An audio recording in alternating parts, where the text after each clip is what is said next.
Okay. Hi, I'm Nick Liu from Niagara Street Cafe. It's kind of really hard for me to distinct my cuisine. It's sort of it sort of reflects on the story of my life and all my travels and some of the influences that I had food-wise, with my family and travels.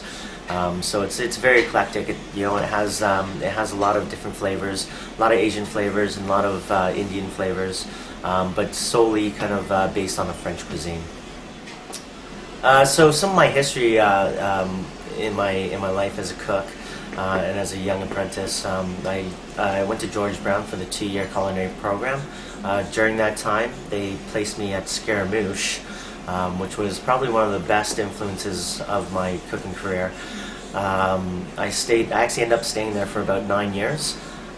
During that 9 years, I took a year off to go to Italy and cook in Tuscany at a place called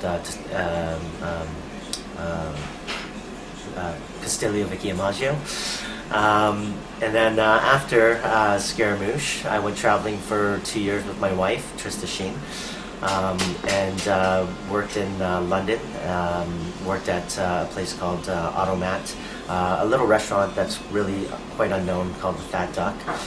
Did some stages at St. John, Le Gavroche, Le Manoir, in some of the top restaurants, Michelin star restaurants in London.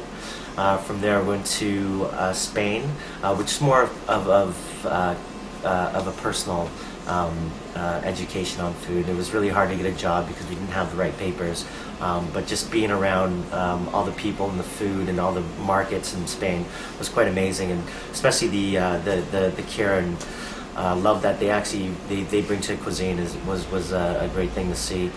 After that, I went to Australia, which I cooked at a Thai restaurant, and had to actually forget everything that I learned about French cuisine and learn Thai food, which was the restaurant was called Long Grain, and probably one of the best Thai restaurants in the world. It was a predecessor of someone called Dave Thompson, who wrote almost the Bible of Thai cuisine, called Thai Food. I also did stages at Rockpool in Sydney, Australia, in Tetsuya, which was nominated probably the 4th best restaurant in the world 2 years ago. And from there, I came back to Toronto, started working at Splendido. Actually, went back to Scaramouche for a brief second to help Keith with the gold plates, which he actually won that year. And then went to Splendido as one of their sous chefs under David Lee, and that was another great working experience. It was the closest thing I could probably say for a Michelin star restaurant in Toronto. From there, I am here now at Niagara Street Cafe and been happily here for 3 years.